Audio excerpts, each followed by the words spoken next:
Mesdames et messieurs, chers téléspectateurs, chers internautes, chers abonnés, merci. L'honneur était pour moi de vous présenter cette émission, le savoir particulière, l'émission savoir particulière. Aujourd'hui, avec les invités, comme vous venez de constater, ce sont des élèves de l'école Pumbu. C'est avec eux que nous allons faire la traité. Nous allons partager des thèmes qui touchent vraiment nos écoles, la société, la jeunesse. Le thème en question, c'est le rôle du président des élèves, les élèves scolaires et la jeunesse face à l'indiscipline. C'est avec eux que nous allons partager ces thèmes d'aujourd'hui. Bonjour monsieur. Bonjour. On vous appelle qui? Je me nomme au nom de Caleb Kalonji. Je suis élève à l'Institut Pumbu. Élève Caleb Kalonji. Président des élèves. Président des élèves. Oui. Voilà. Vous êtes président des élèves de quelle classe ou bien vous êtes en quelle classe? Je suis en 3e des humanités sociales, ex-5e année. Ok. Et monsieur? Merci pour la parole. Je réponds au nom de Joycelyn Akonkwa. Je suis son vice ou conseiller général. Je suis en 3e humanité commerciale. 3e humanité commerciale. Chers abonnés, chers téléspectateurs, je vous signale que ce sont deux élèves que je veux partager avec eux l'émission d'aujourd'hui. Nous allons commencer d'abord au président des élèves. Quel est ton rôle à l'école en tant que président des élèves? Oui, le rôle de président des élèves à l'école, le président des élèves est conçu comme le représentant des élèves auprès de la direction. Donc, c'est-à-dire celui qui apporte le besoin, donc celui qui trouve des solutions aux problèmes des élèves. Donc, il représente les élèves à la direction et la direction aux élèves. Il est comme un pont entre les deux. Est-ce qu'il y a des conseils est-ce que vous entrez dans des réunions, dans de grandes réunions de prise de décision de l'école aussi, vous participez? Oui, on nous invite à participer à des réunions. De temps en autre ou bien ça c'est momentanément? Si la réunion est importante, on nous invite. Si ça ne concerne que l'évaluation de professeurs et autres, là, nous ne sommes pas invités. Et vous êtes déjà arrivé quels sont les genres de réunions que tu es déjà invité ou participé? Une fois, puisque il y avait d'autres. Au début de l'année, les professeurs ne voulaient pas vraiment donner cours avec affaire de la gratuité et autres. Donc on nous invitait à trouver des solutions, puisque les professeurs eux aussi avaient des attentes par rapport à la direction. Donc la direction nous invitait si on peut trouver des solutions avec eux ensemble. Merci beaucoup, cher conseiller, vice, comme vous venez de nous informer. Vraiment, quel est le rôle de vice-président ou bien conseiller du président? Bon, des élèves, je signale bien. Mon rôle principal est de le soutenir d'abord, premièrement, et de lui porter conseil au cas où il aurait des doutes ou certains problèmes, des points qu'il n'arrive pas à toucher. Je suis là pour essayer d'arranger les choses avec lui. Et vous êtes déjà arrivé, quels sont de grands problèmes que vous êtes déjà arrivé à l'école, que vous n'arrivez même pas à trouver de solution, que ton intervention était quoi en fait? Nuancer un peu? Bon, un problème qu'on a eu, ça concernait d'abord l'organisation d'une journée culturelle qu'on devait avoir, voilà. Vu que ça fait une année qu'on n'a pas pu organiser cette journée. J'ai essayé de l'en parler parce qu'avec la direction et le préfet, ça posait un peu problème vu que le préfet est un peu exigeant. On a essayé de trouver avec lui une solution qui permettra à ce que le préfet puisse nous accorder la permission d'organiser notre journée culturelle. Il m'a donné quelques points déjà, à savoir comment est-ce que le préfet voit sa manière de choses pour une journée culturelle. Et on a essayé d'organiser notre journée culturelle sur son point de vue et ajouter un peu du nôtre pour faire plaisir aux élèves. Je parlais de grands problèmes tels que de bagarres, de tout ça. Oui. Est-ce qu'il est déjà arrivé de gérer ce genre de problèmes face aux élèves ou bien face à la direction? Une bagarre, on a déjà eu. On a pu aller à la direction pour certains élèves. Avec le DD, on a essayé de délibérer, de pencher la balance. Ce qui n'était pas vraiment fautif parce que c'était vraiment un grand problème. C'était une bagarre qui s'est effectuée en dehors de l'école. Voilà.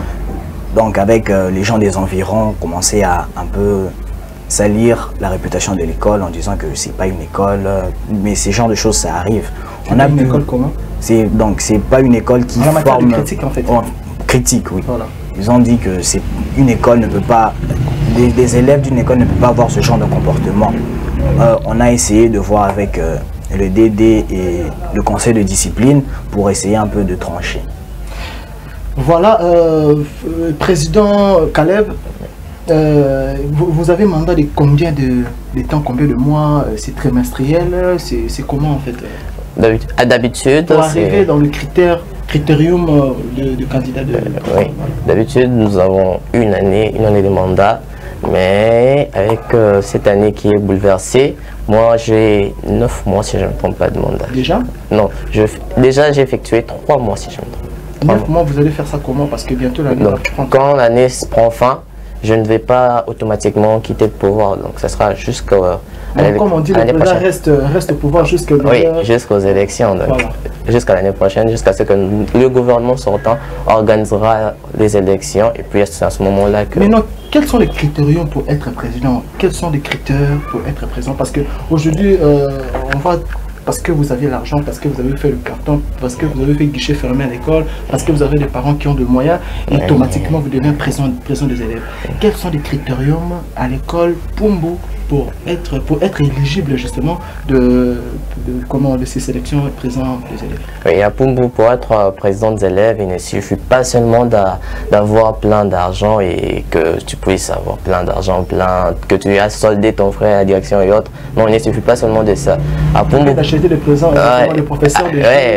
Ça ne dépend pas seulement de ça. À Pumbu, pour être président, il faut aussi avoir, bon, je peux dire, un quotient intellectuel. Donc, il faut que tu puisses avoir un bagage intellectuel, quelque chose dans la tête, puisque on verra tes pourcentages. Comment vous allez valider ça? Comment savoir ça que vous avez... Déjà, les candidatures, on les dépose chez les directeurs de discipline, qui est en collaboration avec les directeurs des études. Donc, les directeurs des études vont se voir ton comportement déjà, puisque la façon dont tu te comportes aussi, c'est là va peser, puisque si tu as de l'argent, mais que tu es indiscipliné, on va directement t'enlever, tu ne seras plus candidat. Donc, cela dépend aussi de tes pourcentages. Qu'est-ce que tu obtiens à la fin de l'année? Parce que quand on est président, souvent on a des contraintes. Il faut laisser la classe pour s'occuper d'un problème. Donc, si tu n'obtiens pas de bons résultats, tu ne seras pas éligible aux élections. Très bien dit. Je vous signale, ce sont des élèves, bien sûr, mais ils réfléchissent autrement, comme vous constatez. Voilà. Mais est-ce que si vous cachez maintenant vos habitudes, vos comportements, ou bien vous êtes même oral, comme on dit, avec la direction, et puis voilà, bien des négociations de parents, nous voulons que notre enfant puisse être président, parce que ça c'est fait. Ce sont des choses qui arrivent. Est-ce que comment nuancer ça en fait? Parce que ce sont des choses qui arrivent. Je ne vous parle pas de vous, mais on parle du général. Oui, en général. Ça peut arriver aussi qu'on puisse valider un candidat qui est normalement indiscipliné et autres, mais le vote, ça se fait au niveau des élèves. Les élèves de notre école sont assez conscients, ils connaissent, vu que moi personnellement, je me suis affronté avec 4 adversaires. Mais j'ai été le favori parce que déjà, ils connaissent que je suis déjà assez discipliné. Puis en plus de ça, mes adversaires étaient un peu de nouveau, donc ils craignaient que cela puisse camoufler leur commune.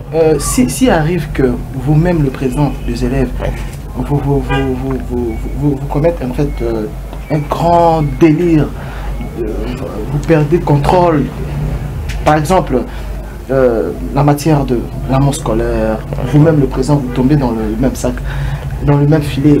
Mais non, qu'est-ce que vous allez faire? Là, déjà, si ça arrivait, je dis si ça arrivait parce que moi personnellement je suis pas sûr, mais si ça arrivait, là le président lui-même déjà chez nous il risquerait d'être déchu de ses fonctions, puisque c'est déjà interdit l'amour scolaire et autres. Donc si jamais ça arrivait qu'on puisse l'attraper ou le prendre en flagrant délit, donc il sera un peu déchu de ses fonctions. Merci beaucoup, très bien. Directement, nous allons tourner la page pour aller dans notre sujet qui est très important, un sujet très important qui touche d'abord la jeunesse et puis en tant que jeunes, en tant que nos frères qui sont ici, nous allons partager ensemble avec vous, des abonnés, avec vous, des téléspectateurs qui nous suivent partout dans le monde, Brazzaville, partout dans le monde. Nous allons parler justement de la jeunesse face à l'indiscipline. Je passe à côté. Vous êtes jeune. Oui. Qu'est-ce que l'indiscipline en fait, quand on parle de l'indiscipline? Bon, pour terme facile, l'indiscipline c'est des antivaleurs pour les jeunes, parce qu'on est plus dans la jeunesse. Ce sont des comportements malsains qu'un enfant ou qu'un jeune peut afficher dans la société. Là, c'est dans votre définition. Là, c'est de mon point de vue. Oui. Ok, et vous? Moi, je pense que l'indiscipline, c'est un comportement qui ne cadre pas avec les normes de la société, vu que la société a ses règles et les normes qu'on nous impose. Donc, quand un jeune déjà n'est pas conforme à ces règles-là, moi, je peux considérer ça déjà comme l'indiscipline. Quelles règles en fait? Par exemple, donc, il est déjà interdit, c'est pas normal qu'un mineur, qu'on puisse voir un mineur en train de prendre de l'alcool.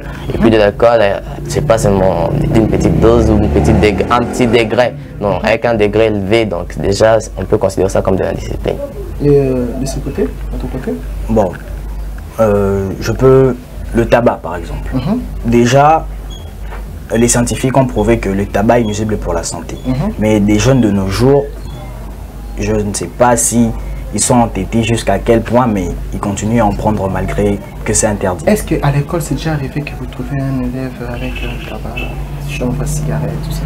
Non, personnellement, j'ai pas encore trouvé. Ne cachez pas, parce que ce sont des choses qui se font. Parce que, est-ce qu'il y a des jeunes qui prennent du whisky? Peut-être. Oui, il y a des jeunes qui prennent du whisky, peut-être même dans l'école, parce que la base, c'est la maison, d'où ils viennent. Comment est-ce que ils sont encadrés à la maison, donc tout commence par la maison. Peut-être il y a des jeunes, surtout même dans les classes élémentaires, qui prennent ce genre de produits, des whisky. Est-ce que vous avez déjà trouvé ça, qu'un jeune, en fait, l'élève prend le whisky, ou bien il fait semblant de prendre peut-être de l'eau, mais c'est la Guinée par exemple? Bon, personnellement, j'en ai pas encore vu un élève faire cet acte-là, mais à la direction, peut-être que le DD ou l'un de ses collègues. Est-ce que le DD vous informe aussi par rapport à ce genre de délire des élèves? Ouais, moi si ça se produit, moi, on m'informe. Déjà, on peut à l'école attraper un, non, mais on a déjà vu les conséquences que ça portait sur lui. Donc on a déjà vu l'élève, il sortait de l'école, il s'est comporté déjà d'une manière un peu bizarre. Donc on a déjà su qu'il a pris de l'alcool à l'extérieur, mais quand même il vient à l'école. Est-ce que vous arrivez de sensibiliser vos amis à l'école pour l'indiscipline, pour des thèmes comme les antivaleurs? Est-ce qu'il y a des conférences? Est-ce qu'il y a la proximité de vous, membres du gouvernement de l'école, et des élèves qui sont vos subalternes? L'organiser officiellement, non, mais à chaque fois qu'on se croise avec un groupe de ce genre, puisque la bagarre a été causée, la bagarre dont nous avons fait face au début, que l'on nous a parlé, c'était dû à ça. Les élèves, en fait, ils avaient un peu pris, et à ce moment-là, leur tête n'était pas vraiment stable. Donc, après ce combat-là, on a essayé de les sensibiliser, on a essayé de les expliquer qu'est-ce qu'ils faisaient, les dangers, les risques, à quoi ils s'exposaient, puisque eux, on peut considérer qu'ils sont encore de jeunes, ils ne comprennent pas vraiment si ça rime à quoi, si ça mène à quoi, boire de l'alcool et autres. Donc on a essayé de les expliquer quelles seront les conséquences. Monsieur Joyce, à Conco, est-ce qu'il y a des professeurs qui prennent l'alcool en pleine école? Non. Est-ce qu'il y a des professeurs qui prennent le tabac en pleine école? Non. Là, j'ai jamais vu. Dans votre école, tu n'as jamais vu. Tu as déjà entendu?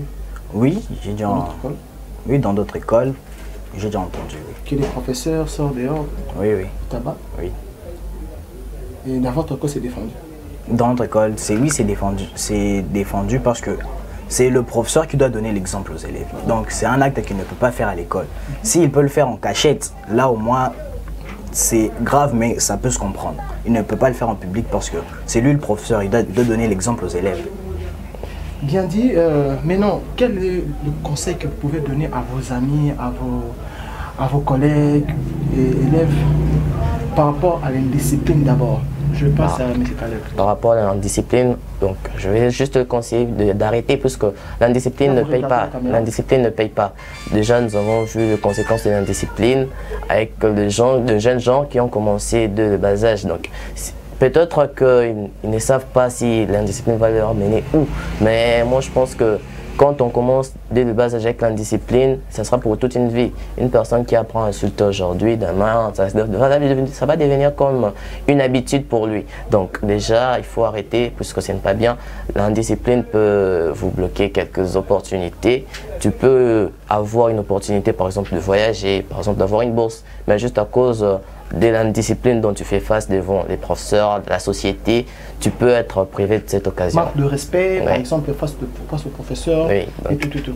Voilà, M. Joyce, quel conseil fondamental que vous pouvez donner à vos amis qui vous regardent? Bon, déjà, le premier conseil que je pourrais donner, c'est d'abord d'écouter toute personne qui est plus âgée que vous.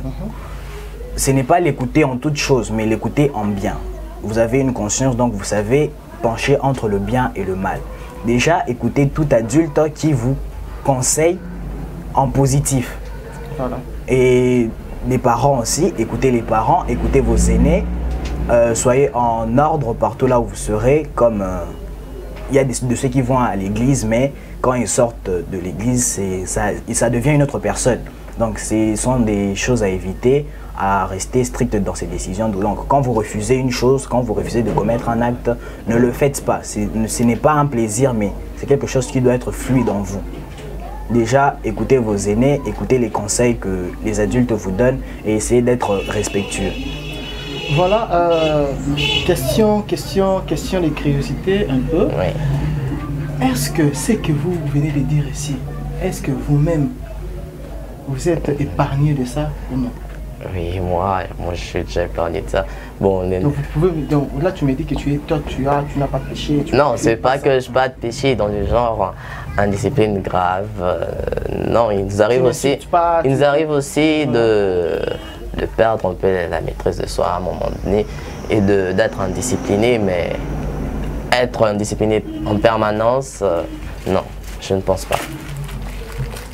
Ok, et toi? Bon, oui, ça m'arrive, mais ce ne sont pas des cas graves. Donc, je peux être indiscipliné, c'est peut-être juste entre collègues, on est en train de faire des blagues entre nous. Je peux sortir un mot, par exemple, un mot inapproprié, mais c'est juste entre nous. Ce n'est pas dans le cadre d'un comportement malsain que j'affiche parce que je suis en colère ou que quelque chose s'est passé entre nous. Voilà, chers abonnés, chers téléspectateurs que vous nous suivez, c'était bel et bien votre humble serviteur Josman Kanza qui vous a présenté cette émission. Mais je vous laisse deux minutes, en fait, je peux dire comment, 2 secondes pour dire de merci ou bien des dédicaces à des gens qui sont chers à vous en fait. Oui, voilà. Je les laisse la parole. Bon, voilà. Je salue tout premièrement mon père, mes parents et mes frères qui sont sûrement en train de me regarder. Je leur remercie. Vu que nous parlons de l'indiscipline dans la société, je leur remercie de m'avoir donné une bonne éducation et que c'est cette éducation-là qui affichera leur image en public. Je leur remercie pour leur éducation. Je remercie mes professeurs, mon école, et je le remercie aussi. Je remercie la télé qui nous a invités à participer à l'émission. Je parle au nom de notre gouvernement scolaire de l'Institut Pumbu et je vous dis peut-être à bientôt qu'on pourra se revoir encore ici. Oui, président, merci. Je remercie premièrement ma famille à moi, mes parents, puisque c'est eux qui font, qui ont fait. Pas de nom, je sais pas. Mon père, je remercie M. Jean-Baptiste Kabamba qui a fait que je puisse être ce que je suis aujourd'hui. Je remercie aussi ma mère et aussi ma mère Chantal Kabunji. Je remercie toute l'école puisque je suis là depuis longtemps, c'est eux qui me forment du jour au lendemain. Puis je remercie les professeurs qui sont là pour nous soutenir, même quand on a des difficultés, ils sont là pour nous conseiller et autres. Je remercie aussi la direction de l'école qui nous a donné l'occasion et l'opportunité de venir aujourd'hui. Je remercie aussi les journalistes pour cette occasion qui nous a donné de nous exprimer aujourd'hui. Moi, je remercie M. Kelimbouma, je remercie Gérard Luceva, je remercie Papa Jean Kanza, Maman Thérèse Kissema, Sohan Kanza, Joglazon Kanza, Sarah Kanza, Divine Kanza, PDG Richard Majeko et tout le monde qui nous suit partir de France, là Alvaro Kanza, Trésor Kanza, et puis tout le monde qui nous suit à l'extrémité de notre pays, et puis sans oublier nos frères qui sont à l'est du pays, qui souffrent jour et nuit. Nous sommes de cœur avec vous. Mais sinon, abonnez-vous massivement dans notre chaîne KBS Congo TV. Abonnez-vous, commentez, likez et partagez. Et sinon, moi, je vous reviens dans les jours à venir. Bye.